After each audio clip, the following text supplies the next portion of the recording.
नमस्कार दोस्तों, जय जोहार। मैं कौशल तिवारी और विनिया संध्या में आपका स्वागत है। सवाल यह नहीं है कि क्या नकुल कमलनाथ भारतीय जनता पार्टी में शामिल हो रहे हैं। क्या नकुल कमलनाथ का मुंह भंग कांग्रेस से हो चुका है। सवाल यह भी नहीं है कि अब तमाम विपक्ष किस तरीके की राजनीति करेंगे जब उनके नेता एक एक करके भारतीय जनता पार्टी में शामिल होने लगे। सवाल भारतीय जनता पार्टी के 370 सीट जीतने का है।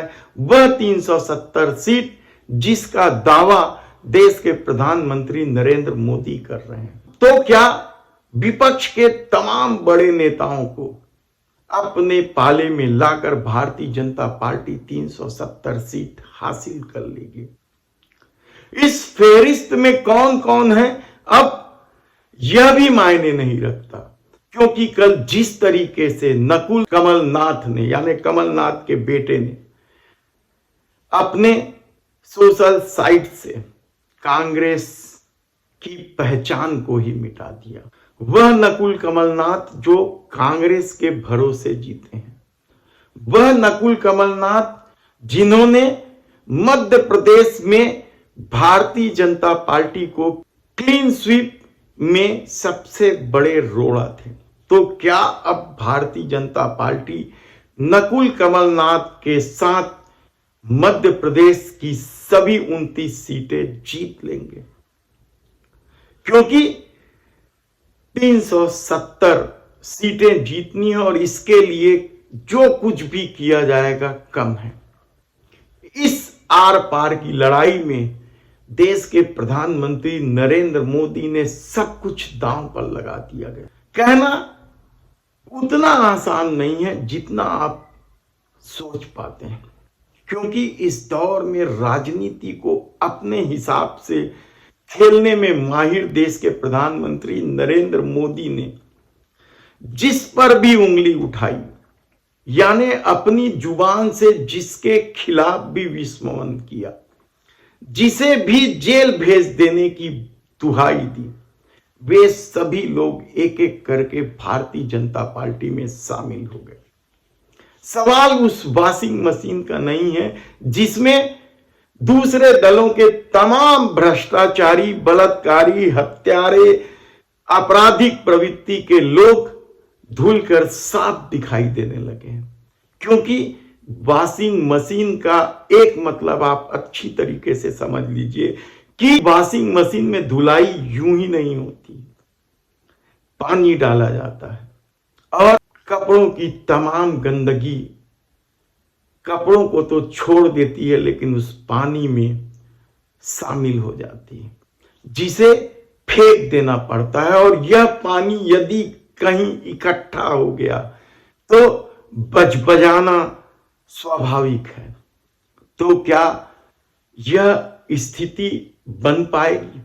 कहना कठिन है, क्योंकि विपक्ष तो इस वॉशिंग मशीन को लेकर भारतीय जनता पार्टी पर जितने तीखे प्रहार कर रहे हैं, उतने ही उनके अपने बड़े नेता भारतीय जनता पार्टी में शामिल होते चले जा रहे हैं।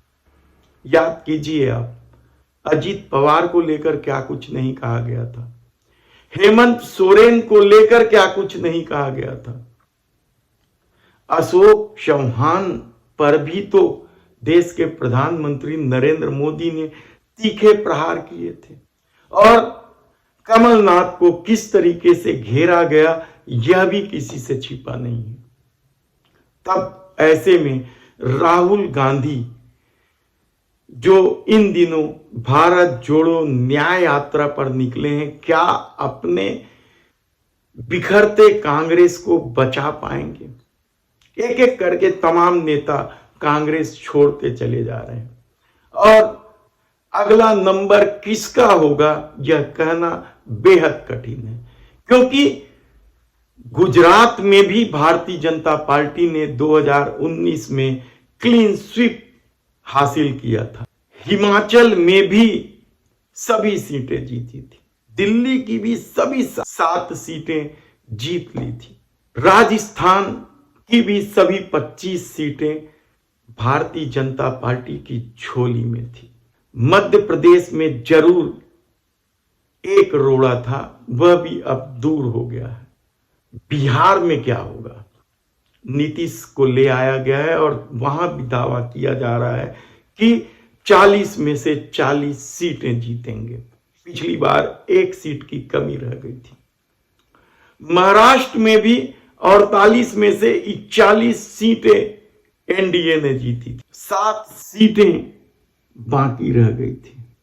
तब क्या शरद पवार अगले निशाने पर होंगे और उन्हें कांग्रेस से अलग लड़ने के लिए मजबूर कर दिया जाएगा?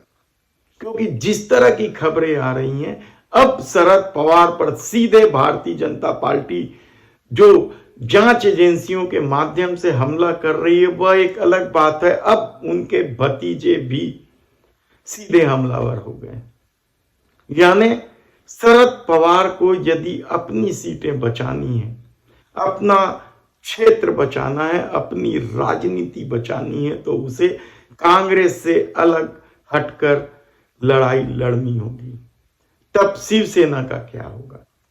क्या यह भाजपा सोच रही है कि एक उद्धव गुट वाले शिवसेना से क्या फर्क पड़ेगा, या फिर उसे भी धराशायी करने का कोई प्लान तैयार है? तब उत्तर प्रदेश में तो सब कुछ समेटा ही जा चुका है। मायावती को अलग रखने का खेल सफल हो चुका है और अखिलेश और कांग्रेस के बीच तनातनी किसी से छिपी नहीं। तब छत्तीसगढ़ का क्या होगा? छत्तीसगढ़ में पिछले बार 11 में से 9 सीटें ही भाजपा जीत पाई थी, 2 सीटें बाकी रह गई थी। तो क्या उन 2 सीटों को भी समेटा जाएगा? यकीनन योजना बन चुकी है और इस योजना को किस तरीके से अमली जामा पहनाया जाएगा, यह देखने की बात होगी। क्योंकि छत्तीसगढ़ के पूर्व मुख्यमंत्री भूपेश बघेल को क्या भाजपा अपने पाले में ले आएगी? सवाल मुश्किल नहीं है, और न ही भूपेश बघेल चले भी जाएं तो कोई अचरज नहीं होना चाहिए। क्योंकि यदि कमलनाथ चले गए तो भूपेश बघेल के जाने में क्या संशय है? क्योंकि हर पिता के लिए उनका बेटा सबसे महत्वपूर्ण होता है, सबसे दुलारा प्यारा होता है।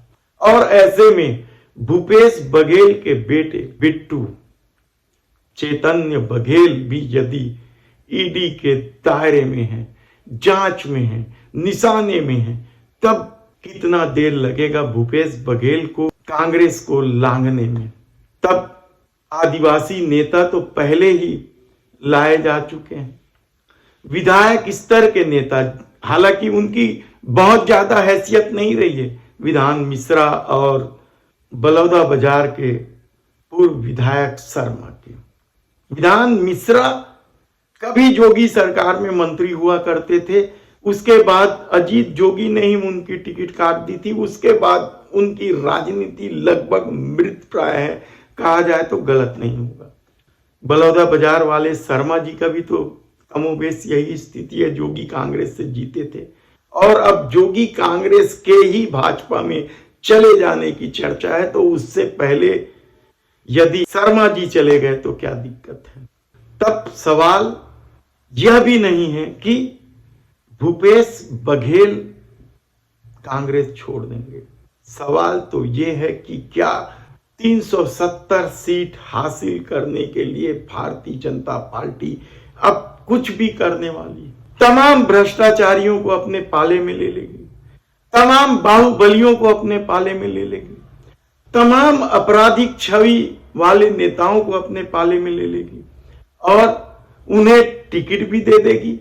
क्योंकि कांग्रेस से जाने वाले हेमंत बिस्वा शर्मा तो मुख्यमंत्री हैं असम के, अजीत पवार को उप मुख्यमंत्री बनाया गया है, अशोक चौहान को भी राज्यसभा में भेज दिया गया है। उससे पहले सिंधिया भी तो राज्यसभा में पहुंचकर मंत्री बने हुए हैं। क्या अब यह दौर इसी तरह का चलेगा और 2024 में 370 सीट हासिल करने के लिए भारतीय जनता पार्टी अभी और क्या क्या खेल खेलेगी हम आपको बताते रहेंगे।